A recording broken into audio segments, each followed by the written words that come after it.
50 years of independence. I love my Grenada. Made in Grenada presents the celebration of 50 years of Calypso. Oh baby, I feel to that tonight, honey. Don't think I can take One stage.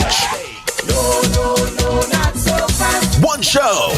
Music holding me, it controlling. Grenada's best Calypsonians performing Grenada's greatest hits. Don't take it out. I like it. Sunday, February 11th, 2024 at 6 p.m. sharp. Grenada National Stadium. More information coming soon. When you did that play guitar. Advertise with us and reach millions daily, weekly, monthly. Yeah, over 10 million per month. It pays to advertise with us. Reach more and let us send your business viral. Advertise with us and reach more. Welcome to Ridealong Live. Welcome. For today, Tuesday. Yeah, man. How you guys doing? How are you? Everybody good? Silky smooth? How you doing? Who's first up? Mika, I think I saw you first. Mika, welcome to the ride. Guys, today, very important day. Very important day. And we're going to be speaking about a very important and needed conversation. It have to do with housing, right?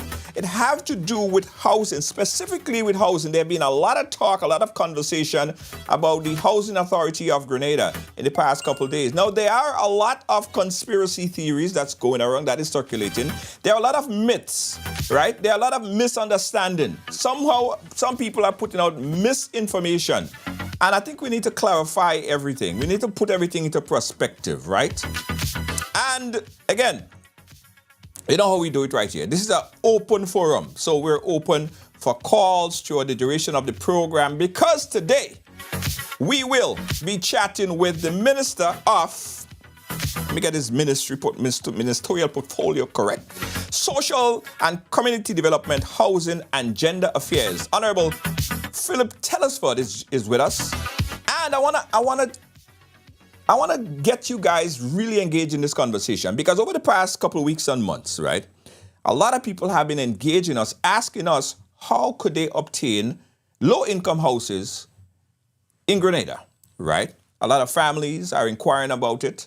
And this is your opportunity, really. This is your opportunity to ask your question live today with the minister. And again, to debunk a lot of the myths, a lot of the propaganda, a lot of the information that has been spreading that is not valid. All right? Got it? All right, so everybody share the program. Everybody share the program. This is needed and useful information today. All right, Donnie Lewis, Lacey J, Kaya, Rita, are you ready? All right, everybody ready. All right, guys.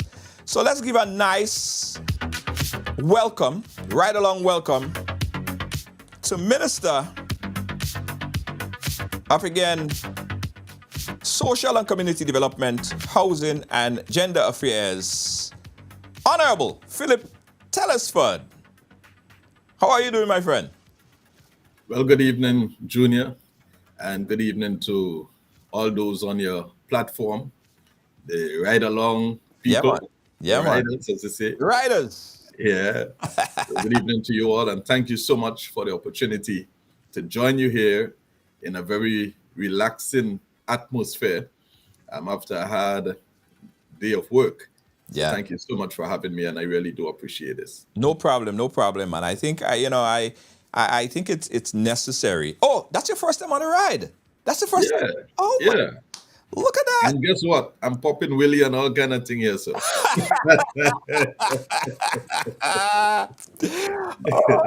I just realized that's your first time on the ride. Okay, nice. I'm enjoying the ride so far.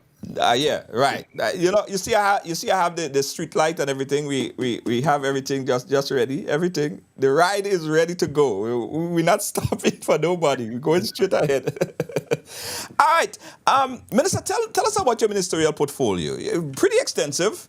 You have social and community development, housing and gender affairs. Tell us a little bit about some of the things that covers under your ministries. Well, everything to do with social well-being of the Grenadian people. So, under the portfolio of social development, you have the seed program, which is a big program in itself. There's about 16 to 18 different uh, types of benefits that people can get under that program. We have community development as a major one also. We have just completed shaping what we want to see as policy going forward on that one, where we're gonna really start involving community into community work, self-help, and sporting and cultural activity. Just envisaging every community as a knowledge base, um, value-driven community. That kind of thing that we looking at, as well as housing. Of course, housing is one of the greatest need that we have in Grenada at the moment, and so that too is part of it, and fitting into every sphere, every aspect of the ministry is the underpinning gender balance and gender equality. So everything we do, we are very, very cognizant of the influence, the input, and the benefits of having our female companions share equally and participate equally in everything that we do. Wow, pretty interesting. Pretty interesting. Do the ministries merge in any way? Because you have gender affairs, you have housing. It seems kind of far. Do you have? Is there a synergy between all three ministries? Well, yeah, they all are interlocking in a way because they're all, when you look at it, it's really about um, social benefits. How do you transfer social benefits back to the ordinary people, especially those who are in greatest need? But there are two ministers because it's a huge ministry. Social development by itself is a huge undertaking. As I mentioned, there are about um, between 16 to 18 programs. And under that, there are all of the local, regional, and international organizations that fit in one way or the other under that portfolio. And we have Line Minister Gloria Thomas. Yes. She is the person really spinning the wheel in that area. Nice, nice, nice. Well, talking about spinning the wheel and need, we will talk and hammer down today on housing and the housing authority and providing housing for necessary for Grenadians right now, because this has been a very, very it became a controversial topic as we continue to follow the changes in the allocation or the rewarding of housing for in the low income housing program. So first of all, tell us about the initiative, the low housing income program. How did it get started and what's the history behind that? Well, there's some history. I mean, and not too pleasant a history. When we assumed office back in 2022, June of 2022, one of the challenges we had was the Housing Authority of Grenada. We had a number of, units and or houses distributed to people throughout the length and breadth of the country. And people were not fulfilling their obligations. We had about 20% compliance and 80% non-compliance. So the manager said to me blatantly, he said, look, when we distributed the first set of houses, people received the letters and the keys, and they said on walking away that we ain't gonna pay a cent. So said, so done, right? And those are the words he said to me. People literally said to them they were not going to pay. And so it is just creating a drain on the state, because all of these things really supposed to be a revolving process so that people who receive, as you repay a little bit, you put back something into the kitty so that you can continue to provide the same service to future people as they qualify for. But what was the contractual agreement? Let's go back. So and we're talking about before Yeah. this administration came in. What was the contractual agreement that was made between the owners or the renters or the folks living in those houses? What was the contract? So the government issued, via the Housing Authority, of course, a lease to the unit occupiers. So it's like a rent. They were renting this property. Right. And they rent it until they finish repay. So if it was valued, let's say $60,000, they will pay rent to the amount of $60,000 plus 3% annual interest, Okay. right? For a period of 20 to 30 years. So if you never finish pay the last installment, you'll never get to own it. Right. So it was what we call a lease to own arrangement. Right. Some people were required to pay between, say, $150 to about, say, $300, or sometimes it might be just a little over $300. And they were obligated to pay. But the catch to this is that they were not enforcing it, so that people never were able to own it. So if mommy or daddy die in the process, the children doesn't have any legal right to the property. And there are instances like that where people are living, they're just living in limbo because there is no contractual arrangement. And so they don't know whether they are in or out. And Right. all of these things need to be regularized. Right. So we have these people at signing of the agreement coming in, they were fully aware of their agreement, right? The rent, how much they were supposed to pay on a monthly basis, and what the overall total sum would be and the period. All of that was signed and understood by the renters, by the homeowners. Yeah. Okay. So those who had salary assignments, for example, you work with government, you're a police officer, you're a nurse, you're a civil servant, naturally they put some salary assignment or some deduction order in place. Right. Those set of people, paid religiously every single month. Right. While those without that mechanism in place did not pay. They refused to pay. Most of them refused to pay. How are our people selected to obtain a house? Or No, you're talking about under the previous regime. The first, yeah, I'm talking about then. I ain't come to know yet. Let's talk about then. Well, it's the same process. There was a selection committee in place based on what I read. Right. There was a selection committee in place. Whether they played with the system or not, that was not for me to try to figure out. Right. There was a selection committee in place. Based on a set criteria, people were awarded these units. And part of the criteria was that they had an income sufficient to be able to cover the payment. Right. And that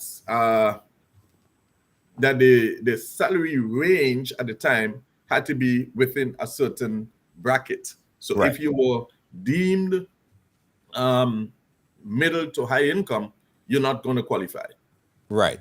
So once you fit within a certain salary bracket, you most likely would get those houses. So Well, yeah, providing, because there's always the issue of demand and supply. right. Because housing is a great need in Grenada. So even if a whole set of people apply, is only so many would be able to get still. Right, right. But I want to understand, because what I'm hearing is different, and I'm glad I'm getting that clarification from you that they were contracted and people knew that this wasn't a free, just leave in the house and don't pay. It was, they had a contractual agreement and they was aware that this contractual agreement was that you pay X amount on a monthly basis, and they understood that. It wasn't a take this for free and you live there for the rest of your life. That wasn't the original agreement. Yeah, so you're quite right. Right. It was not. It was never meant to be free. Okay. Never meant to be free. Right. And as a matter of fact, those units are in a very poor state of repair. Right. It is in horrible shape. Railings are falling apart, flaking paint, moldy on the inside, broken electrical, broken pipes, people getting shocked inside. It is horrible. Right. Right. I mean, we visit some of the sites and people are saying, well, this is the condition you all have us living in, right? And so people are really bitterly complaining, and maybe one of these days you should take your cameras up there and see what's going on yourself. And so, but the problem is, because the people were not paying, the housing authority never had the money to repair these units. Right. But the question came back: how is it, or why is it at a 20% ratio of payment? Like the 20% compliance in terms of payment. How did it get so bad? Was there any enforcement? Did the housing authority not do their jobs? Why did it fall so low with 80% of people living in those places who signed an agreement to pay over a period of time, didn't pay, and nothing was enforced, nothing was done over a period of time? Who dropped the ball there? Well, I wouldn't be able to answer exactly, but I would say when there is too much political overreach in this statutory organization, they could never function properly. Right? And that's why I say to the board that I hold you responsible. I am withholding my influence in the organization. You function as professionals. And all of these people are well qualified, trained people from different walks of life, who is engineer and different things, retired banker and all sorts of things on the board. Very qualified people. So they have what it takes to direct and to set proper policies, right? And the management, I know they have been doing some stuff then to get in the management right. And in terms of advertising, I know they will be hiring maybe some project manager and stuff like that to look at those units, so that they'll create a sort of department to look at the regular maintenance and upkeep. I know recently they hired, maybe a couple months ago, I can't remember exactly when, hired an HR manager, for example, because I think they have more than 50 staff at least in that organization. And they hired an accountant. I mean, the previous accountant that they had there, for 5 years straight, no audited financial statements, none. No management letter, none. So you don't know where they've fallen short, what to do, and so it's just a complete mess. So right. Some people complain. Some people who reached out to me and complained about it, they said, "Why you expect me to pay for the property when the housing authority is not fixing the plumbing? The railings are falling off. Some people getting chapped by the railings. So which one comes first? Should they be fixed and then allow for them to pay, or should they pay and allow for it to be fixed? What's the chronology of how it's supposed to happen?" You see, I don't know even if they paid, if it was going to happen. You see, this thing called political will and overreaching political influence. So you may have the best manager, but if your hands are tied, you could try to run as fast as you want, but your hands are tied and your feet are tied. This is what happened in the housing authority. The management could not have done what they had to do. And so they couldn't, the way the housing board and thing would write people and demand payment now and operate professionally, that was not obtained prior. This is new, right?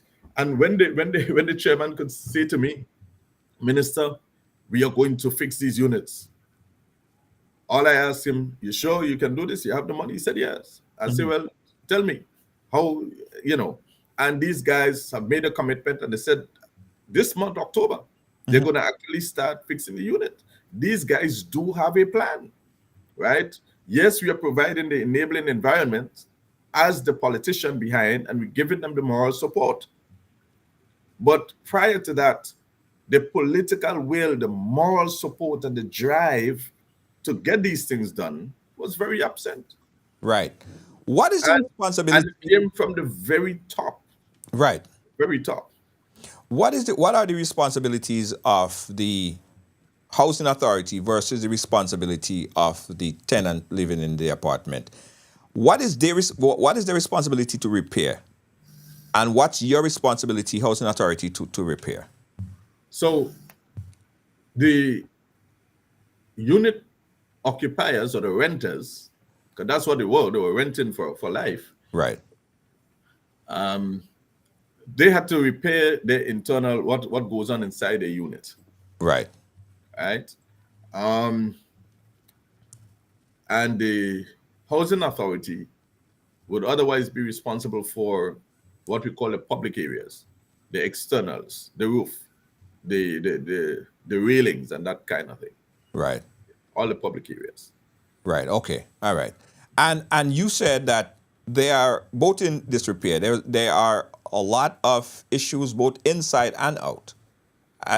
What you meant when the administration came in and started looking seriously at the housing situation, right? Yeah. So when we came in, we recognized that some things were not right. Right. The manager wrote his report, he submitted it, and we recognized what he wanted to do. Right. And so, we took the report and we did what we had to do. And that is where a lot of these initiatives came from. And even when we started discussing the distribution of these units, that's the new units now. Right. Yeah.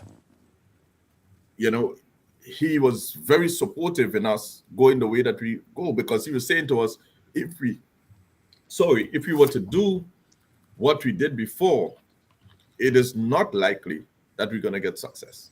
Yeah, excuse me. Yeah. Again, guys, let me just preamble right here a little bit on going forward, guys. We're speaking here with Minister Honorable Philip Telesford, and we're speaking specifically today about the housing situation. Now, I know a lot of you guys have questions. Some of you probably have your application in as well, and you're waiting. So we're going to give you guys an opportunity to call in. Just cue the number in your phone. As soon as the phone line's open, I want you guys to call, because the minister is here to take your questions as well. You were saying, Minister? Right. So, yes. So to get back on track, the system did not really cater for professionals to really exert their professional influence on the organization. Right? Right. So, having seen all of this, we sought to start to make progress towards fixing the situation. And we recognize the danger of political influence. So, as a politician and as a professional myself, my objective was to move back, but direct from a policy position. Right? So this is what we do. We set policy, the board of directors take the policy and they apply strategy to it. Right. And the management operationalize that. Right. This is where we are at the Housing Authority. Now, you spoke about repairs, right? In order to get these apartments, these houses into suitable living condition, what's the average cost of the repairs? And also, if you could tell us, what is the average cost of the monies that is owing by these renters in these apartments? The 80% non-compliance, if you could give us a ballpoint of what is owing in general sense. I can't remember the exact the figures. I wouldn't be able to tell you that. But in respect of the repairs, I can tell you between 2.2 to 2.5 in terms of repair work to be done. Million I'm talking about. 2.2 to 2.5 million dollars worth of repairs to be undertaken. Sorry. So I didn't really get onto the dollars and cents as to the amount that they're owing, but I know I do have it in the report. Right. But what I can tell you is the non-compliance rate. But I do have those figures in the report, but I can't remember what it is off my head. Right, right. So you came in and you saw there is a problem. The problem is non-compliance. People have in these apartments, they're not paying. Do you believe that if you go ahead and fix these units with government money, with taxpayers' money, then it will encourage compliance? Do you think that that's the way forward in terms of getting things back on track?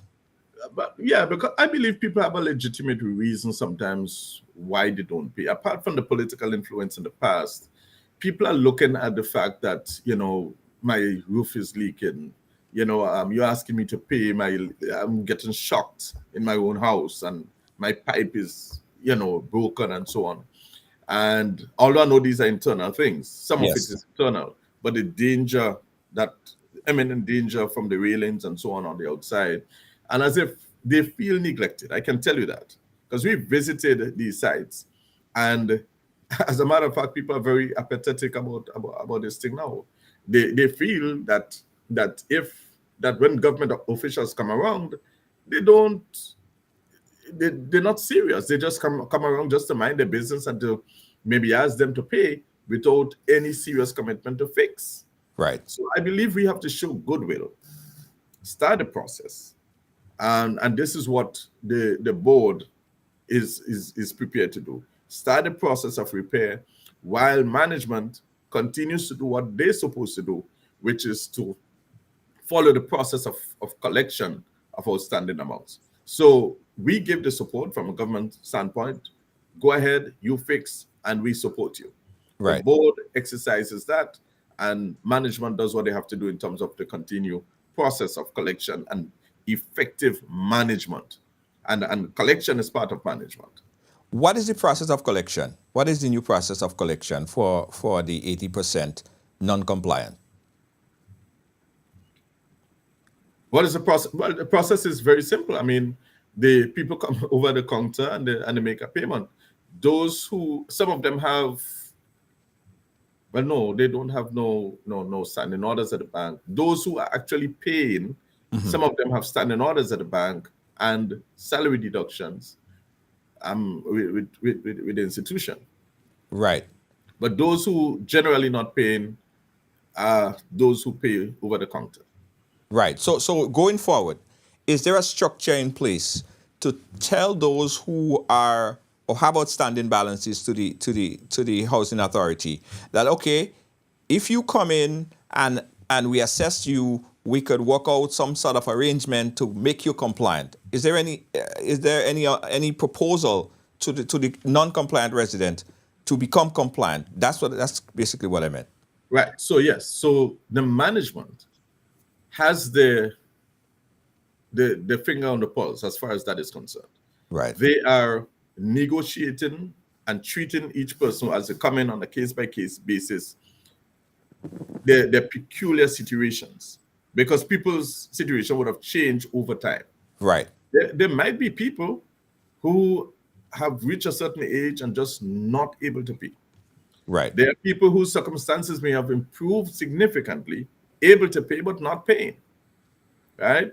So the management have to look at all of these on an individual basis and determine the best way possible. How are we going to get out of this? And of course, I believe at some point in time, a submission might even have to come to cabinet to take a final decision as to how we deal with certain segment of that particular population. Right. Is eviction in the process of possible process of getting folks compliant? Are they getting notices that may lead to some possible eviction? Is that a part of the conversation? So the first letter that was sent out said to the people, come in and talk to us. Let us see how we can work things out. I understand a second letter was issued because only 10%, that is 38 people, out of 378, only 10% of the people responded. Right. Yeah. And so they said to them, hold on, how much percent responded? How much percent responded to the first one? only 10% from the first letter. So 90% of the people ignored the letter from the Housing Authority of Grenada. Okay. Yeah. Right. So hold on, before you go on there, let's analyze this number a little bit. Out of the 80%, out of the 80% was a whole pie, only 10% responded. 90% didn't respond. Any reason why this 90% did not respond? Well, we would not know. We would not know. Right. Those letters were dropped off at the site. Right. They were delivered. Okay. Right. Right. So from that first letter was sent, were there a second notice? Or there will be? Yes, a second notice was sent. Right. From the second notice, how many responses did you get? Average. I don't know. Well, you must appreciate that I am not Yeah. No, I in understand. the I understand. yeah. I just want to get a ball point. If these notices are actually being effective in at least getting people to move in the direction and understanding that they have outstanding payments that are due, is it working? In other words. Yeah, well, I can say it's working because I got report that people started coming in and pay. Even those who didn't even respond to the letter in the first instance started coming in to pay. Okay. All right. Yeah, so it is working. And Okay. it has to work because we are serious about what we're doing. Right. Okay, let's move in a little bit now to the new housing, right? Because I watched the press conference yesterday, and I realized that there are some sort of change in terms of how someone could now acquire the process. The process of acquisition is slightly different. Tell us about the new procedure of someone obtaining a resident or obtaining a house or apartment in the condos. So what is most significant in this is not just giving somebody a place to stay. That is what was done previously. You give people a place to stay for a period of time. That was done in the past.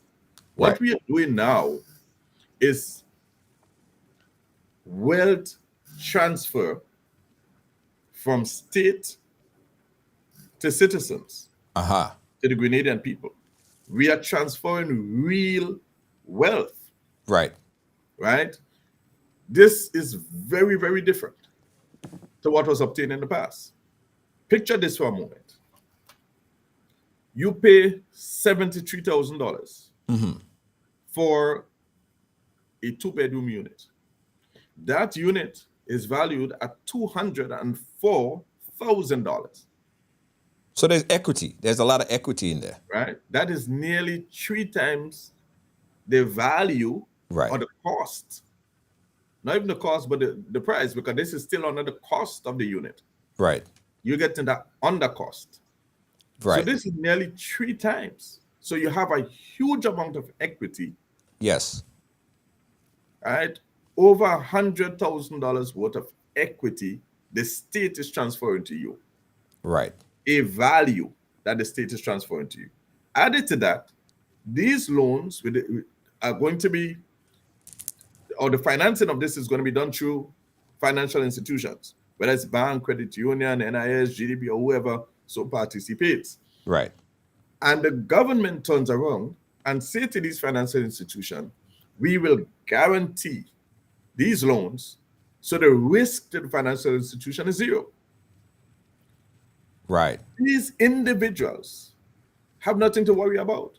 The equity in this, if they are wise, they can, firstly, they need to get faithful in the payments Right. and establish. This is saying a lot of these people ordinarily would not be considered a good bank, a bankable client, a good client. Right.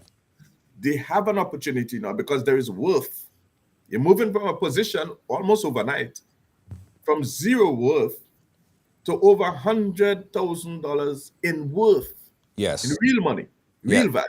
Yes. And so you now need to build your credit. And you would understand that very well because you live in the big world. Yes. Yes. Yes. You build your credit Yes. over a couple of years, and you're using that same value inside of this as security Yes. to do something else that you want to do Yes. and could not have otherwise done. I think that needs to be explained to a lot of people in terms of the equity, the value that is in there. So you buy the property for $70,000+, and essentially it's worth over $100,000. Yeah. So there's actual value in your equity. You could take money out against your equity. This is Yeah. money. This is hard money. I mean, in simple terms, I bought my house, I remember, for $300,000 or so. Now my house is worth $900,000 over a period of time. And that's actual money. That's cash. I could buy another house on the equity of this house and other things. So I think people need to understand that equity is value. But here's the thing, and I guess this is something that, excuse me, this is something that a lot of people have been asking. Before I ask the question, let me go to the phone line. We got a call on the line. Caller, you live. Where are you calling us from? Hello? Hello?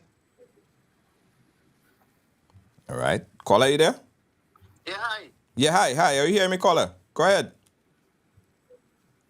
Okay. All right. Let me put you on speaker, caller. Let me put you on speaker because I'm not hearing you through the phone. Caller, go right ahead. Yeah, you hear me, right? I hear you now. Okay, yeah, Ricky Jai, my friend. Ricky Jai, he asked him for someone and he gave me. Okay. All right. So it's not about the program. All right. I'll call you right back. Okay. I'll call you right back. I'm on a live program right now. Okay, all right. All right. It's totally something completely different. It happens. All right. So here's the thing, Minister. What happened to the person who don't have a good job to go to the bank, right? They are a part of that group. I don't want to say it, but they don't have a good job. They don't have a lot to go to the bank and borrow 70,000. What happened to these people now that want to live in those houses? Right.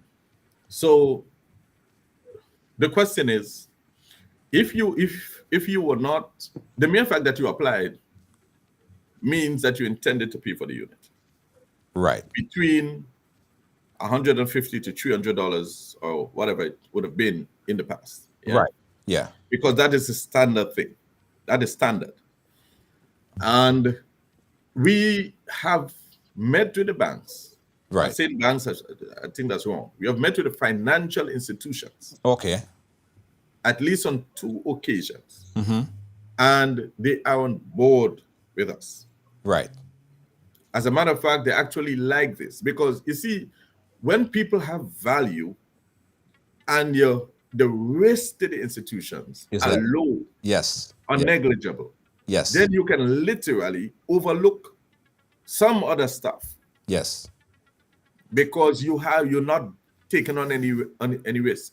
Your risk of losing your money is zero. Because right. it is already hedged. Right. It's guaranteed. So the government is like an insurance policy in the case of default. Default, right. So the bank, the government is guaranteeing that it is going to pay. They have equity in their property. The bank love that because, hey, they got equity. If I ain't get my money, they have huge equity in it. The banks love that. But I'm still, I don't think a lot of people still clear on this. You don't have any money. You don't have anything to start with. Can I walk into the bank and say, I'm looking to buy this property. I already signed up. I got approved for this property. I don't have a job, but I want to buy this property for $75,000. Will the bank give them that loan, knowing that they don't have any job, no work at this point in time? Well, I don't think the people who were selected are people who are unemployed. Okay. Because part of the conditions is that you ought to be able to pay for it. Okay. And I don't think it is justice to take people and put them in a worse position. Right. Remember our agenda is transformation and transferring of wealth to people. Right. That is the promise we made to make ordinary people begin to own a piece of Grenada. People who otherwise could not have said that I have real property. Yes. You are now holding a title document, a title deed document that says, I am an owner of real property, real estate. I'm an owner. Yes. And if I die, I can pass this on to my children. Yes. Right? Or after 10 years and I want to sell it, I can sell this property for full market value after 10 years. Absolutely. Absolutely. And take my money. I ask that question because, and I'm fully aware that no institution would give you a loan if you come there and you have no way of paying back that loan. I'm fully aware of that reality, right? But I ask this question because of a situation that was brought forth in this press conference. I want us to take a quick look at it, and I want your comment on this. This was the conversation. Listen in. We heard a situation where individuals now have to pay up front, go to a financial institution and pay up front. You were the Prime Minister who secured these houses, and those that should be coming, you were the Prime Minister that secured these for Grenada. What say you in relation to the present situation? The first thing I want to point out is this government has a tendency to behave as if the previous government had no right to be in government. When the previous government had an absolute majority in parliament, voted by the people of the country in several years, several times. And therefore, everything we did, they tried to undo it, even when it is in the best interest of the country, because we had no right. Keith Mitchell and the NNP were so wicked and bad, they have no right to making any decision, so we're going to change everything, and so on. After Ivan struck this country, and we had engagement with the Chinese government, myself and the former foreign minister of Grenada, my dear beloved friend Elvin Nimrod, deceased, went to China officially. And we told them or asked, in addition to the financial aid and other things that were given to the country, they asked for the priorities of the government. We named the destruction of the stadium as a serious priority because we wanted a stadium where the young people can use their skills in athletics and football and, of course, cricket. So that was one. But also a top priority was providing housing for the people in the country. But we specifically said to the Chinese, we wanted the houses for the poor, more for the poor and vulnerable. So we wanted thousands of houses for the poor and vulnerable. It was meant for people who do not normally would qualify to go to a bank, right? So All right, let's stop it right there. Hence the reason, the question. It was meant for people who were not or could not necessarily go into a bank, right? So that's part of the contradiction what people are hearing. Could you add some further clarity to that? All right. This is what we call transformation. Mm-hmm. Exactly what we are doing is what he has just said. Mm-hmm. What we are doing, these people otherwise will not qualify for a bank loan. The government of Grenada went in and create history in Grenada. We meet with the banks and financial institutions, so to speak, including the credit unions, because they are a major player in this, Right. and created a platform and say to the financial institutions, we are guaranteeing this loan. We want these people to become your customer for the first time. And when they begin to pay and pay and pay, they become your customer. A customer with worth, a customer with value. So for the first time, these what you call unbankables Right. would become a bankable customer. And if you do this faithfully for a couple of years, and you know it's happening in the States and in Canada and in Europe and so on, if you do this for a few years and your credit rating improves, what happens? You become just as anybody else, Right. with value. Yes. This is what we're doing. So yes, it was meant for people who could not go to the bank for loans. This is what this means. But under our transformation agenda, we are creating a platform that takes you from being not qualified to now being a bankable person. If this is not transformation, what else? What else is? Okay, let's go further in. A lot more was said. Listen in. we specified, and they did, was a gift, grant. We didn't invest any serious money from the Chinese government, build this, agreed to the arrangement, and agreed to 2,000 houses for the people. And it was meant to be given to the poor people of this country. Right. Let's talk about that a bit, right? When it is said out there that it is meant to give to the poor people, do you think that sort of promote non-compliance? Do you think that that's probably what led to people just feel like, okay, well, they don't have to pay for this. They was given free from the Chinese, so why I have to pay for it? It's free. It's free money. It's free living. Do you think that promoted the non-compliance? The opposition leader is a smart man. So too is Sheldon. These guys are deliberately misleading people for their own political gains. This is deliberate. Now, this is a grant. Yes, it's a grant to the government and people of Grenada. That is why we're not selling a unit for $204,000, but we're Right. selling it for 73. Right. Under their system, they were still selling it at 3% interest markup on it. Right. But the problem was you were never able to own it. We are saying own it now. That's the difference. They were charging 3% interest. We went to the bank, we asked them if you can start a 3% negotiation. But of course, it's free market. You can't tell them exactly what to do. Right. But hopefully, the smart ones, well, all of them are smart, not to criticize anybody. But hopefully, we're going to get most of them at 3.5 or whatever percentage because fully protected. These units are meant for the poor, but not to keep people poor. This should be able to lift you from being poor to value, to a place of value, of worth, not to keep you there with a millstone around your neck so that you never be able to get out of poverty. No, we're saying to you, we will not do that to you.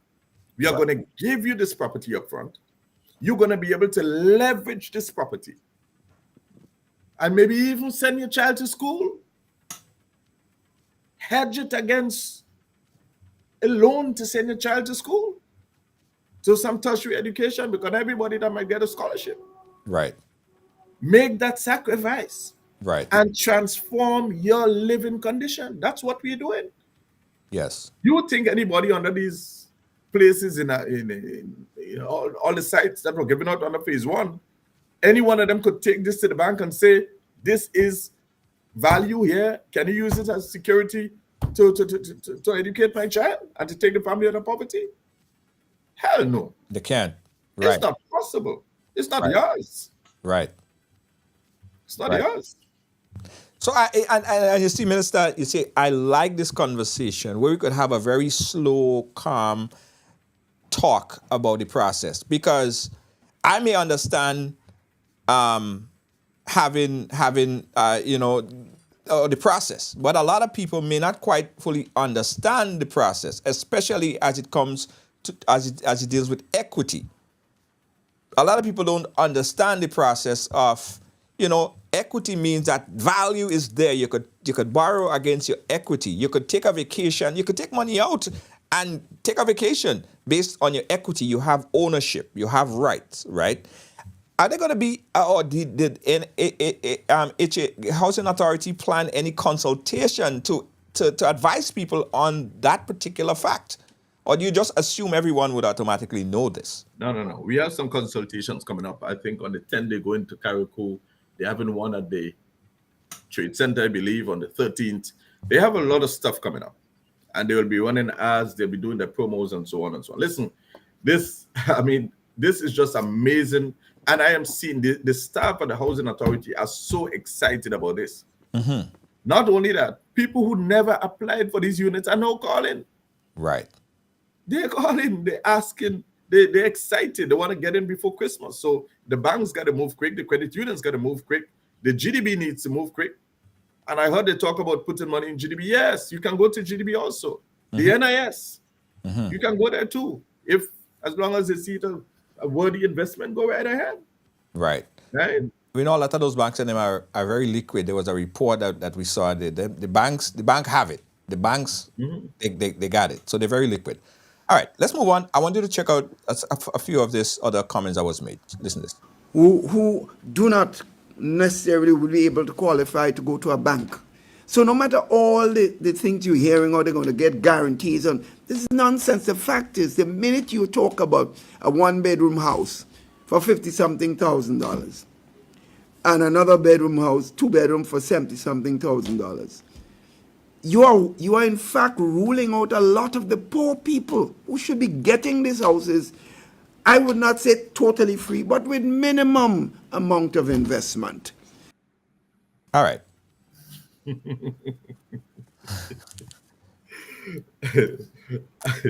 You know, I mean, this is about ordinary people, right?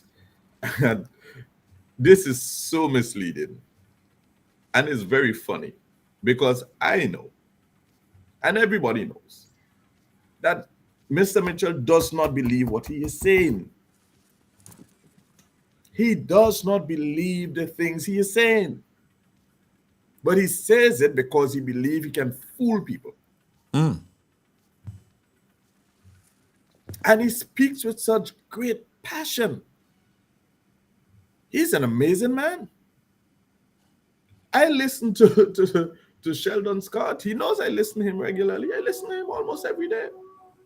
These guys are saying things that they know is wrong, and they do not believe it. But they're saying it because they feel that there's a segment of the population that will believe them. But there is news for them. Ordinary people are wising up. Ordinary people are wising up. So they're not believing everything that they hear. They're not believing everything because they are reasoning it out themselves. Yeah. You tell me I'm giving you a house, the document, the property, ownership of a house versus renting the rest of my life. And this scare tactic of saying, oh, $55,000 for a single bedroom. This is the wrong way to look at it. And he knows that. You have to look at it from the fact that you might be just paying maybe 100 and something, or maximum maybe $200 or whatever it is per month. A month, yeah. To secure ownership. Yes. That's how you got to look at it. Yes. Because I don't have $55,000. I don't. I could lend you. I could lend you some. No, I don't borrow money from individuals. I borrow from people. You see, this is where those guys play. They just play into the psyche of people. Yeah. And sometimes it's interesting. I listen to them and I laugh. Trust me, it is good comic relief for me sometimes after a tough day because I need to laugh some more. Because I work really hard. But it's just amazing the things these guys say. It's absolutely amazing. Right. Because the difference is you're not putting up $75,000. You're not going and say, here, $75,000. I mean, most people don't have access to $75,000 in their account. It's basically now, instead of going to the housing authority, you pay that to the bank. The bank have the mechanism to make sure that everything work out on them and to retrieve and all of that stuff. But you are actually paying $150, $200 a month to the bank. And then you secure ownership, a deed. And you have equity in that property that you could borrow against to increase your wealth, to take a vacation, to send your kids to college. You have that equity in there. And I think that is the point that a lot of people are not missing because of all of this noise. This education needs to be had. This conversation needs to be had. Look, let me show you how simple this thing is. Uh-huh. Some people pay $10 a bus every day. Right? Yeah. $10 a bus every day. Do you know that where your installment is $150 per month is actually $5 a day you're paying towards your house? Yes. You're not going to own the bus after you finish paying that $10 a day, but you're owning your home. Yes. Of nearly 3 times the cost that you pay for it. Yes. Think about it. Yeah. I mean, I don't see why anyone can't get. I think it's ABC, just ABC money management, I believe. You know. But there's a few more noticeable quote I want to play to get your response on. Listen to this. So that if you ask somebody to pay a 200 or some case less than that and some case a little more a month, but these houses were for them. And now you take it as if it's your government, your responsibility to change the criteria, change the modus operandi of this of the service of those houses. And to charge people a pile of money to do what? For more travels, for more fete, for people to take their spouses and their boyfriends and girlfriends to all parts of the world at the expense of the taxpayers? Is that what it's for? Is that what the money for the poor people is all about? I'm frightened.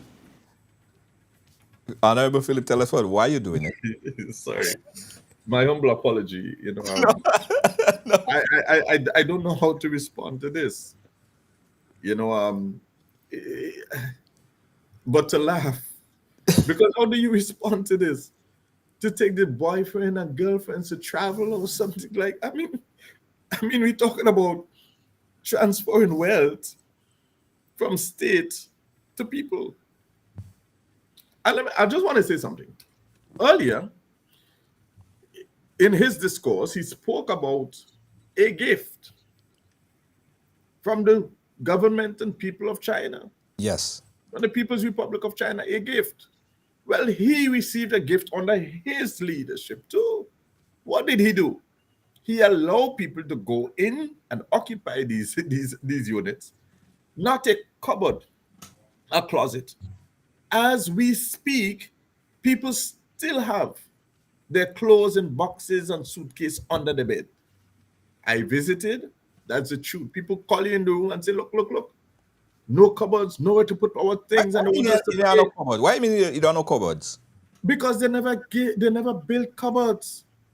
They just give you when people said to me, when they got into the units, they were shocked at how empty it was. Not a bed, not a stove, not a cupboard, no nothing. Now we are saying we have spoken to courts, we have spoken to Hubbards. I just had a meeting with them today. Although I'm not getting directly involved, but I'm just telling them this is available. Right. So that they can start partner, just lobbying at the top, But so that when people come, they can get a good price with these institutions for the furnishing, so you can take one loan and furnish the property. So when you're moving brand new, Right. in comfort. They Right. don't have to worry about going and buy a stove or going and buy this and paying the installment. Put everything in the loan. Yes. They make one small, reasonable payment for the next 20 or so years. As it Yes. is. And that payment could be $150, $200, $250. It's Yeah. not a lot. You have nothing to lose. And Yeah. at the end of the day, you sleep, you save gray hairs. You sleep in comfort. You sleep I don't know knowing what's you feel living good here. about I'm yourself. getting a few. And I don't have that stress. So I don't know if Maybe you need to get a unit from the housing authority in Grenada. But here, I want to go back on this thing. You talk about a gift. When you get a gift from a friendly government, treat it with dignity and respect. Yeah. Don't allow it to fall apart in pieces. Don't allow the railing to rotten down to the ground. Don't allow the paint to flake off and the roof to leak and the mold to build up and the plumbing and the electrical one way and people living as a ghetto life. No. Right. You get a gift, treat it with respect. Yeah. Firstly, you should be partnering as a responsible government, partner with the People's Republic of China. This is what we did. We partnered to put in the closets and cupboards and beautify the place so that when the people go in, they feel proud that this is indeed a place to live. Right? And they're going to lift the whole demeanor, the whole self. They're going to feel better about themselves. And they're going to be driven to work hard. And they're going to be able to talk to the sons and daughters, look, don't disappoint mommy and daddy. This is going to be yours when you think. You work hard, you study hard so that we can even transition out of it one day, sell it and take the equity. Listen, instead, what these guys did, allow these units to go in ruins.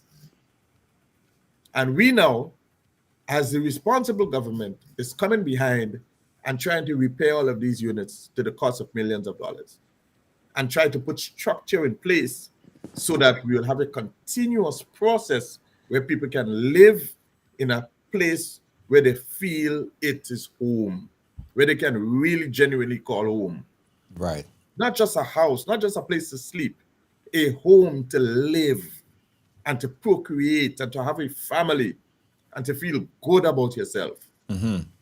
This is what we're talking about. Do you think that people might be or might treat those apartments better knowing now that they own it? I guess I'm asking an answer because I believe the answer is yes. And if I know I pay for this thing and it's mine and my daughter will get it, my son will get it, I ain't gonna let it run down. I go advance it, I go paint it, I go nice it up, and everything will be proper. So I guess I'm asking an answer. But from Right. your perspective, you believe the same, do you? Well, yeah, and let me tell you what will help too. The housing authorities mandated that's a policy of the government. Uh-huh. So we have already spoken to the board that they must have a homeowners association in place That's good. by January. That's good. Which means so you elect your own people to serve on the association, Yes. and in that, and we also have, I think I heard the chairman say every site will have a team of repair people Lovely. that will ensure that the place is properly maintained on a continuous basis. Yeah. Which means And you check on the neighbors too, because if your house next to mine run down, I go want to make sure you build up that, make it better, because my equity is based on my neighbor's equity. exactly. If your house run down, my equity drop. So you gotta buff it up. So yes, house owner, neighborhood watch, and these type of things are what I think is good idea. Community building, I think, is a great idea, great initiative. So what is the problem then? Well, the problem is politics. We put politics over people. That's a problem. The problem is that these guys value politics, more than people themselves. So I will get into office at all costs. You listen to what he said earlier. He said the government behaving as if we don't have a right. As if we don't have a right to be in government, as if we never had a right to be in government. This is actually the way he's thinking about us. He is the one that is behaving as if we don't have a right to be in government. That is exactly what he's doing. Flip it and listen to him carefully. When he saying that we say that he's wicked. You don't hear us use those words. That is how he sees us. He sees us as wicked. He sees us as bad. He sees us as not having a right to be there. Read my lips. Times has changed. Grenadians are wiser now than they were 10 years ago. 10 years ago. You have a lot of people can't find jobs, but they have a degree holding in their hand. Yeah. They're not going to accept this so much longer. $200 mortgage. I wish. Please give me a $200 mortgage, please. Anybody? I would die for a $200 mortgage. I tell you the truth. I mean, even $400. I wish I could qualify for No, you don't qualify. Don't even try. You're gonna be on the news. I will be on the news. This is amazing. But those guys they failed the test, and it is sad because you see, to me, I mean, I would have skipped over this one. I wasn't going to try to criticize it because there ain't nothing in it to criticize. Right. It's just something kind of backward, like if you don't understand what you're even saying. But the guys they really don't believe what they're saying themselves, and that's a challenge. Wow. They don't believe it themselves. Let's see if we could take a call. I have a caller line. Caller, live, where are you calling us from? Hello? I don't know. The input is giving a problem. Let me take the caller to speakerphone. Hey, caller, you live? Go right ahead. Where are you calling us from? No, from Toronto. Toronto, go right ahead. Yeah, I'm calling to say, okay, we have the government housing here too. But what I'm saying is, and if I was in Grenada, I would jump at the opportunity to go to the bank and get the loan to buy a government housing, and when you're finished paying for it, it's yours. Here in Canada, you could be living in this apartments for 200 years. Yeah. And it's still not Yours. Exactly. And the other thing I looked at when I was looking at the whatever it was the other day, conference or whatever it was, when the lawyer stated that they are giving these apartments at a reduced rate. 55 in some So cases, that- 55% reduced rate. 55%. Yeah. And as an accountant, what I'm thinking, man, if I live in Grenada, every Grenadian should run for this. Yeah. Because that means you're getting an apartment that's probably worth $100,000+. Yeah. So you have a great Equity. Well, that's what we're talking about. Equity. Yeah. when you enter there. So I looking at Keith Mitchell, and for a man who says that he has the doctorates in mathematics or economics or whatever, he's just not making any practical sense. Because this is something, whether you NDC, NNP, rich or poor, I'm in Grenada, I'll buy 5 of those things. my real estate and rent or start my own real estate business. Well, too bad you can't do that. I'm sure they have stop blocks against that, but hey, I would not jump at it too. Yeah, because it's not logical what Keith Mitchell is saying. It's for the poor people. No, if you have government housing, you cannot discriminate.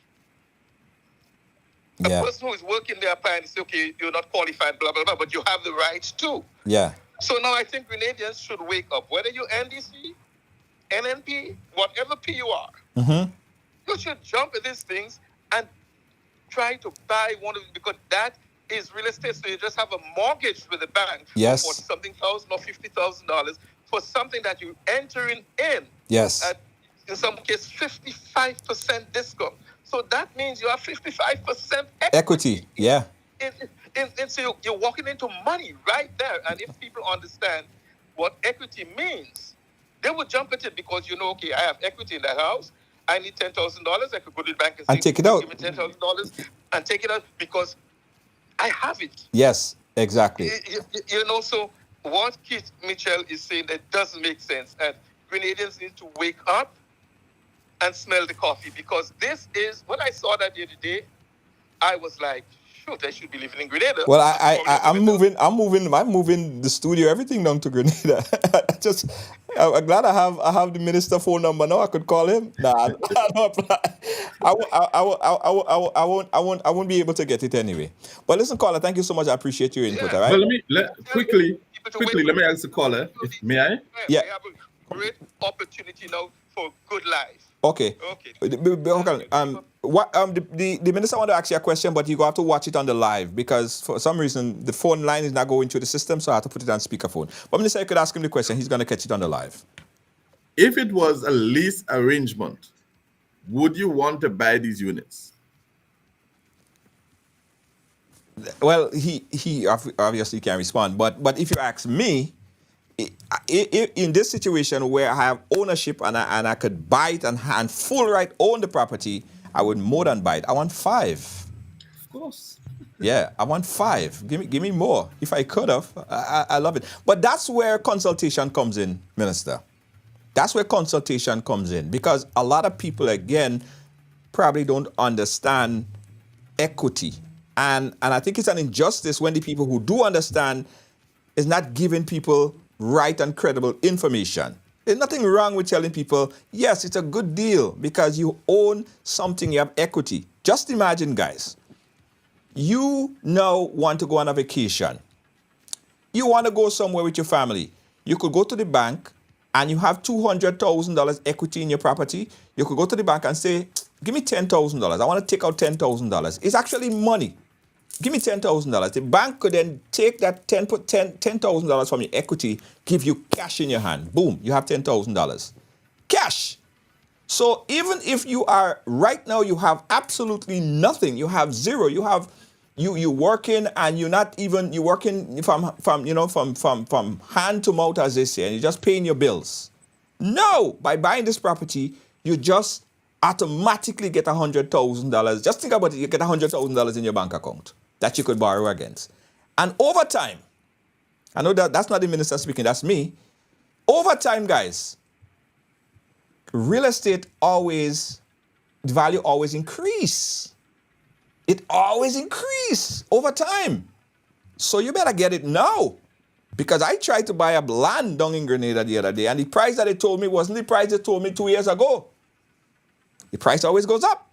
It appreciate. Not like a car. The value depreciate. Nah, real estate, it goes up every year. So get it. I think it's a good idea. Minister, I don't see a problem here. I thank you for the clarification. You did well. I think you did a good job explaining it. I understand it even better myself. You're welcome. It's my pleasure. So I hope my two friends who had held a press conference earlier today, I hope they had the opportunity to listen to this program this evening, because they need to be brought up to speed also. Yes. Yeah. But I think that a lot of politics is in play. I don't know if your party does it as well, but I find in politics it's hard for one side to congratulate the other side, because there's always this if I give him a big up, then he probably could use that in some kind of promotion against me during election time. I think everything is politicized. You can't say something is good about something because it might come to the advantage of some other person or some other party, and that's the world we live in. Well, I want to congratulate the past government. I want to tell them, kudos for a job done. They left all the railings broken and everything for us to fix. So we come in and fix it, and we get praise. Yeah. Okay. That's like a congratulations. That's like a major hype kind of thing you just do.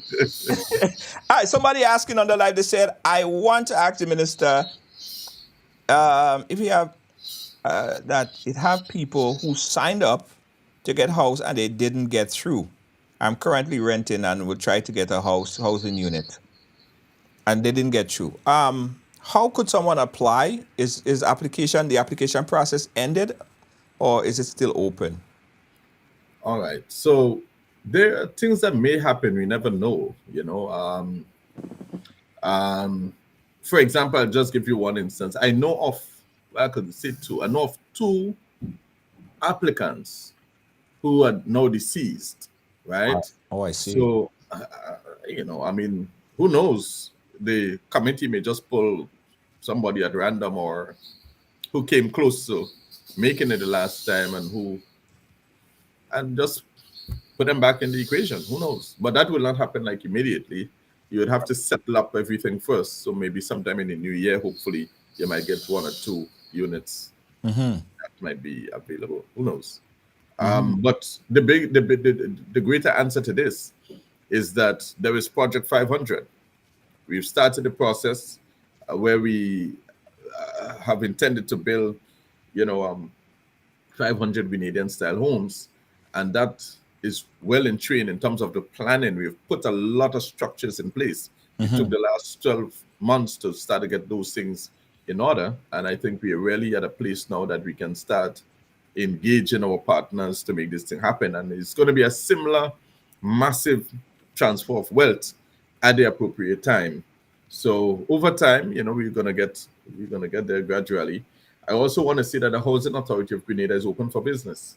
By that I mean that there are people who may not qualify at the bank to be able to complete their homes if they started, or may want to start, do it in pieces and so on. Have a conversation with the Housing Authority. They might be able to assist you. I know they're doing some stuff there. So have a conversation. You might be able to get some assistance. But all in all, the government is open for business. And so we're trying to see how we can assist people as much as possible in a very transparent way.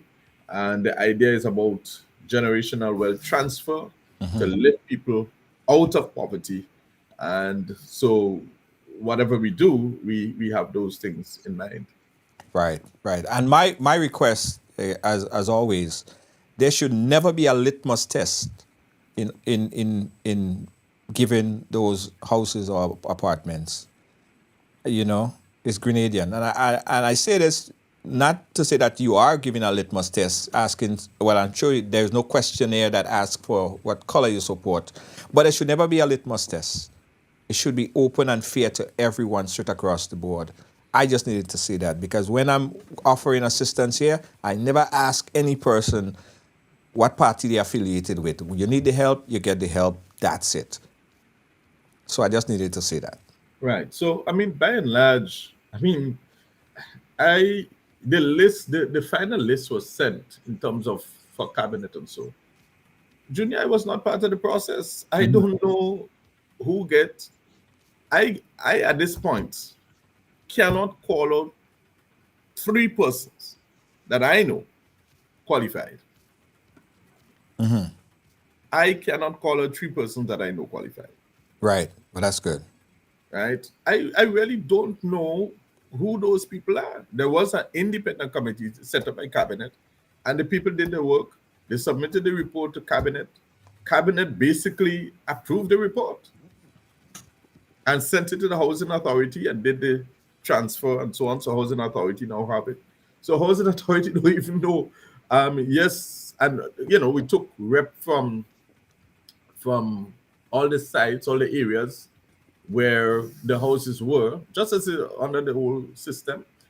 The manager of housing authority was part of it. I know one lady who was on the committee. The PS was also on the committee. PS general manager from housing, and a few other people. I think I need to actually get the names of those people because it's going to be asked sooner or later Right. who are these people and where they're from and so on and so on. So I'll have to get that. But really and truly, if you wouldn't believe it, I was so. And you see, the objective of government is that we want to ensure that the process is transparent. That's right. There's no overreach by government. That's right. Because you cannot be condemning a system and then go in and do the same thing. That's right. Right? That's right. So the system was, to me, I believe the committee did a great job in doing what they needed to do. We didn't show up in the committee and say, put this, put that. We didn't operate like that. So I think by and large, I mean, it's the proof of the pudding is in the eating. So sooner or later, the call is going to start coming back and saying, we qualified, we got through and so. Because I think the letters start being issued and so on. So over time, we'll have the report. But there was no political overreach in this. I can tell you that one for sure. Absolutely, absolutely. Okay, I I promise one last caller, and then we're gonna wrap. Caller, you are the final caller for the night. Hello. Hi, Junior. Hi, how are you? Minister. Where you calling us from? Not bad. I'm calling from New Jersey. New Jersey, go right but ahead. I'm planning to go home. I'm planning to go home next year. Okay. So I wanted to ask the minister, the 500 project that they have, could anybody like me or anybody living in Grenada could be qualified? Yeah. I don't know if like somebody might say, oh, you were living in America, you don't have this privilege. But as far as I see, a lot of us living in America, we're not rich. A lot of us, all the life living up here, we tend to help our family in Grenada. I know when I was trying to find a piece of land, I can't afford it. It's too expensive. Right. Especially if I want to live closer to the town. Right. So I wanted to know, when could we apply, or would we be able to apply? Okay, caller. So listen to the response from the minister on the live, okay? Listen to his response. Right. So the simple answer is yes. But to go into a little detail, the housing authority is open for business. They will build low income, middle income, and high end houses. They're doing that now as we speak. But what we are going to see is a scaling up of activities in the Housing Authority of Grenada. Nice. And if the things that we plan is materialized, people are going to benefit big time. Nice. Right? So I would say to those, find a number for Housing Authority, give them a call. I don't know it off my head. Right. Well, Call the Housing Authority, book your spot. There is going to be some promotions on air at some point in time. So the numbers are going to be there. Start making your orders when the time comes out. You're going to see model homes coming out. And the Prime Minister has given a very clear mandate. We're going to be operating with a very tight deadline. And I'm a person, I like to produce. Right. So I'm not much into the old talk and so on and so on. So we're gonna really get this thing moving. Nice. According to Trump, bigly. It's gonna be moving. It's gonna be moving. All right. So Spice Chick Jab Princess was asking, so when people buy the house, it's no longer government house building, is it? How does China feel about that idea? So after someone buy the house, they now own the home, it's no longer government housing. China doesn't get themselves involved in domestic affairs. They operate on a government-to-government level, and that's it. Right. They do what they have to do for the government and people of Grenada, and we continue to thank them and appreciate them for what they have done. And you see, it's really how you deal with people too, and they must understand and appreciate what you're doing. I spoke to the ambassador and explained to them what we're trying to do in terms of the homeowners association and protecting their asset, because we really believe it's a disrespect to have these assets being not being repaired on a regular basis, not being properly maintained actually. And so they're on board with that, and we're hoping also to get some training from them and maybe even set up a network where we can get the plumbing and the electrical supplies at ease in Grenada, so we don't have to, if something is broken, we can easily replace it and that kind of thing. Standardize. So over time, I believe we're gonna really nail it, and the unit's gonna be properly maintained, housing homeowners association implemented, and the people's general living condition is going to be lifted. Yeah. So that's the direction we're heading. All right, man. Thank you so much, Minister. A lot of clarification, a lot of information here. And I think that people appreciate it to get that from you. And that's why I said that we have to have the synergy where we could conversate about things like this to bring that information to the general public. So I'm happy that you took the opportunity to chat with us here. Any final word before we wrap? I actually hoping that one of these days I'll get an invitation to I call it talking. What do you call it again? Talking points? Talking point. Well, Shella, I'm watching Shella, my boy. Shella, I want an invitation too. How come I don't get no invitation? I want a little invitation to explain myself. And let it be known that I will accept the invitation. Yeah. You see, I always say the same thing too. I always put it out there that this is an open forum. We want opposition members to come on here. Let's have this conversation as well. But I don't get the call. I'm still waiting for the call. My number is public. Guys, give me a call. Let's have the conversation here. Because there might be genuine information that, and I'm not saying might, I'm sure that there are genuine information that they want to get out there. I'm open to talk to anyone. So, Sheldon, if you're watching, give the minister a call. Sheldon is my boy. All right, man. So, listen, we'll keep in touch, my brother. And best of luck, all right? Thanks for the ride, man. All right, no problem. We'll keep in touch. All right. Cheers. That was Honorable Minister, talking about the many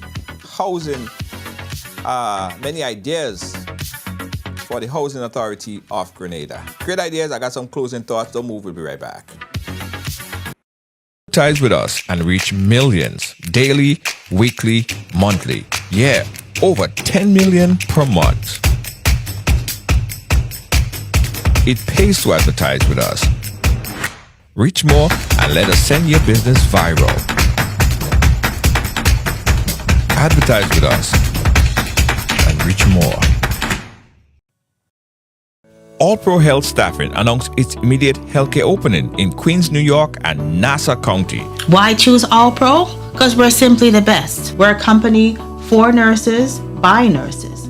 Join All Pro Health Staffing as an RN manager, RN supervisor, CNA, or LPN. We want what you want, and that is great pay and respect. With full-time position with flexible shift and great pay. Make a meaningful difference in healthcare. Apply today at services@allprony.com. Call 516-387-4246. That's 516-387-4246. Your healthcare career starts here with All Pro Health Staffing. Choose All Pro. Call now. Miami Carnival Friday, Jab Touchdown. An electrifying night of pure Grenadian vibe. Friday, October 6th at 24 Carat Studios, 6741 Sunrise Boulevard, Bay 29, Plantation, Florida. Straight out of Grenada, the Jab boss himself, Tari. I am the Jab boss. Oh, you mean? The sensational Skinny Banton. What I do wrong again, lad? And the Groove Master, Randy Isaac. Plus, more artists to be added. Grab your early bird tickets for just $50 online at jabtouchdownmiami.eventbrite.com or call 754-214-1272, 954-471-2484 or 718-666-1110. Showtime midnight. Your DJs coming to Shell it, Spice, and straight out of Greens. Jabba, the maddest. Jab Touchdown, the ultimate Grenada Jab experience. Miami Carnival Friday, brought to you by the Grenada Cultural Festival Group. Now, get ready to conquer the road with Zion Driving Instructors, conveniently located at 1782 Flatbush Avenue in Brooklyn, New York. We are your ticket to driving success. We are known for and specialize in the best rates for driving classes, ensuring you reach your driving goals affordably and efficiently. Our expert instructors offer personalized one-on-one training, making you a confident and skilled driver. Plus, we offer convenient 5-hour classes and various packages deal to give you even more value. Ready to take the wheel? Call us today at 718-374-5678. That's 718-374-5678. Or visit ZionDrivingInstructors.com. That's ZionDrivingInstructors.com. Zion Driving Instructors, your journey to the open road starts here. Contact us and make your driving dreams a reality. Mention this ad and get a 5% off selected package. I want you folks to play these 3 games from the NLA. Daily pick 3 cash flow and play with. You will be supporting sports and culture, nation building and our future. So go out and play, folks, make it a must. You will see what the National Lottery is doing for us. When you play pick 3 cash flow and play with, the NLA will support you all the way. Starting September 30th, Monday to Friday, these 3 games will be drawn mid-morning, 9:45 a.m., midday, 12:45 p.m., and evenings, 7:45 p.m. The National Lotteries, supporting sports, culture, and nation building. Sunday money day. The Ministry of Tourism and Economic Development and the Grenada Tourism Authority extend a warm welcome to visitors and returning nationals visiting for Carnival and summer vacation. We do hope you enjoy your stay with us, and we invite you to return with friends and family to celebrate our 50th anniversary of independence on 7th February 2024. Tourism is my business, your business, our business. As we celebrate 50 years of independence, I love my Grenada. Made in Grenada presents the celebration of 50 years of Calypso. Open be a built of that tonight, honey. One stage, No, not so fast. one show. Music holding me, controlling. Grenada's best Calypsonians performing Grenada's greatest hits. Don't take it out. I like it. Sunday, February 11th, 2024 at 6 p.m. sharp. Grenada National Stadium. More information coming soon. When the DJ play Peter Humphrey, she raise she hand and she tell me, making no place sweeter than home. Yes, guys, again, thank you for watching. Listen, don't get tired, right? Don't let anybody try to confuse you or contradict you. do your own research, ask relevant questions to understand if you don't understand, right? But I'm telling you, based on everything that I know, an investment in real estate is an investment into your future. An investment into real estate is security for your hope, for your future, ownership. Now, as the minister said, when you buy these units, you go to the bank and you buy these units, it doesn't mean that you're paying $70,000 up front. That is the cost of the property. That is the cost of ownership, but it doesn't mean that you have to go and find $70,000. At the end of the day, you might be having a mortgage of $150 to $300, $350, something like that. That is a steal of a deal. Some people right here in the United States is paying $2,700 US per month for rent. They're still not owning it.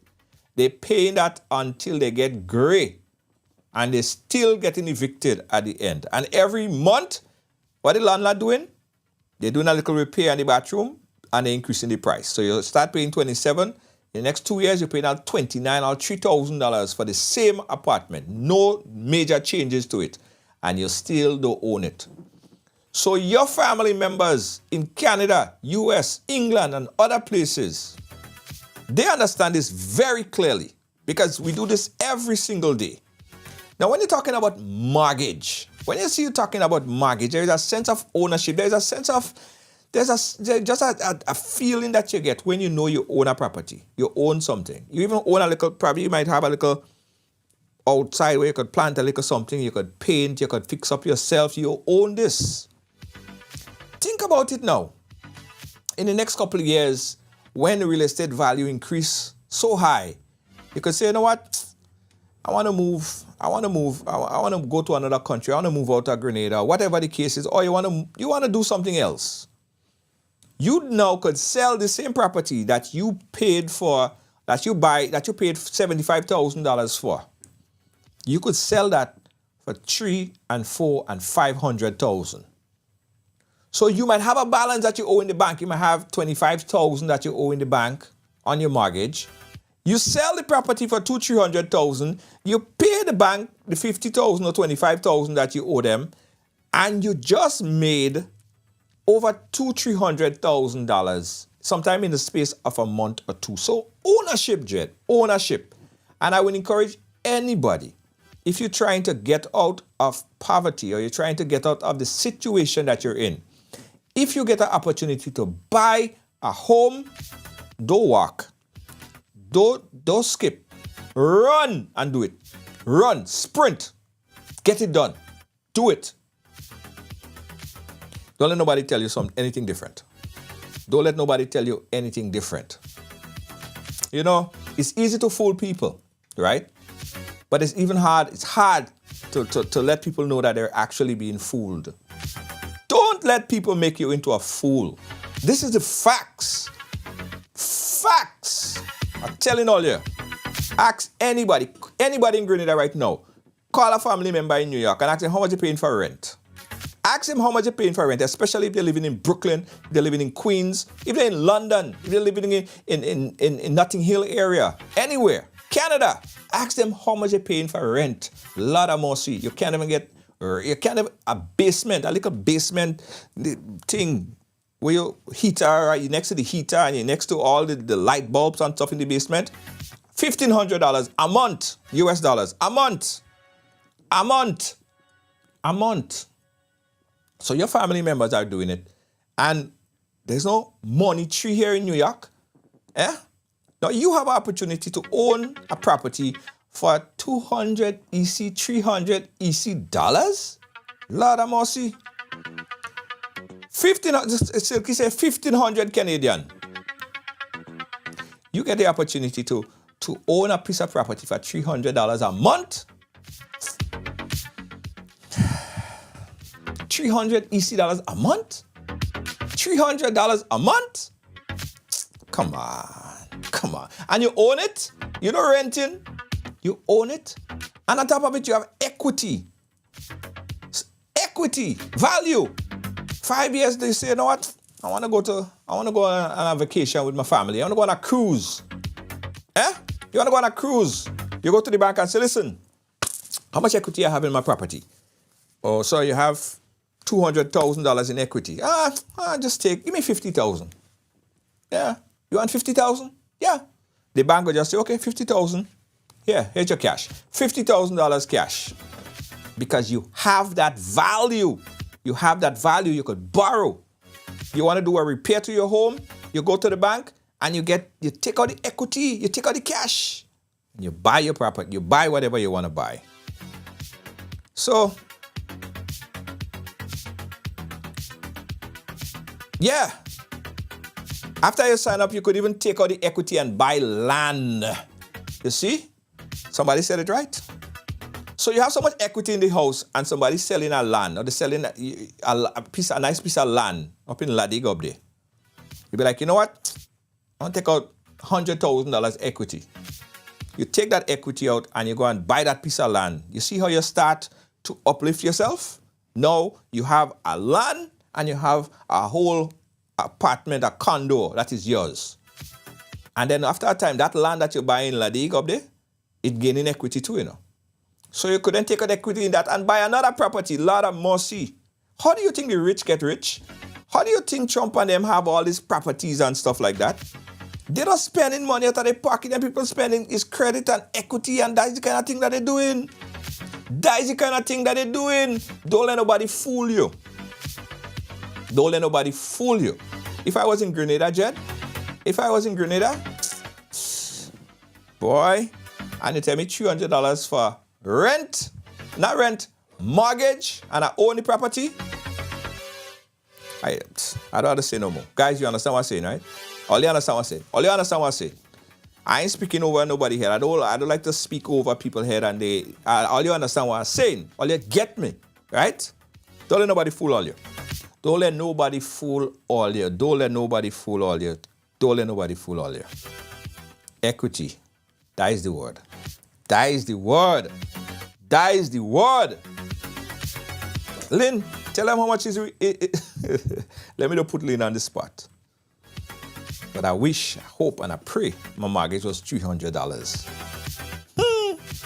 Anyway, guys, thanks for watching. Thanks for being a part of our program today. On behalf of all of our production crew, our lovely team here at Ridealong Live, Lois JJ, the boss. Pick up yourself. And of course, she is our senior producer here on Ridealong. Gibbs, how you doing? Gail and everybody else here on Team Ridealong. We say thank you, guys. Thanks for watching. Thanks for being a part of the ride. Thanks to Minister Telesford, Philip Telesford, Honorable Telesford, for gracing us with his presence here to explore all of these things. Peace out. Good night.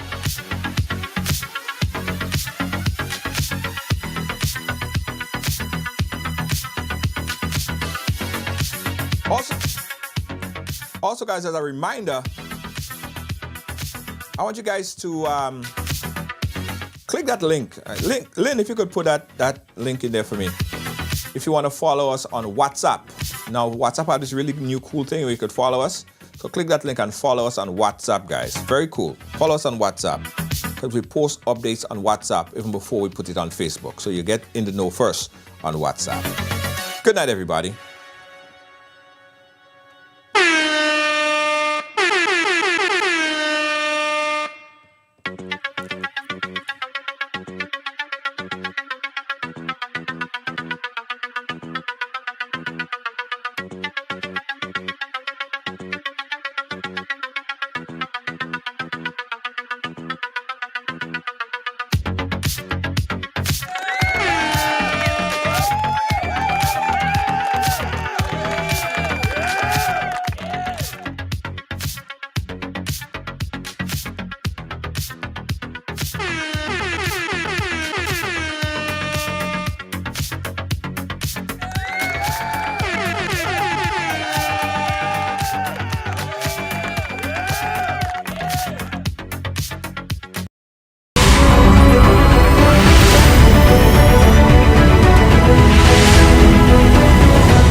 don't forget the inaugural gala event at the Floridian Ballroom that's taking place on the 14th, Saturday the 14th of October in Florida. Doors open at 7 p.m. Get your tickets now. Call 203-998-8738 or 305-528-9465. See you in Florida on the 14th of October.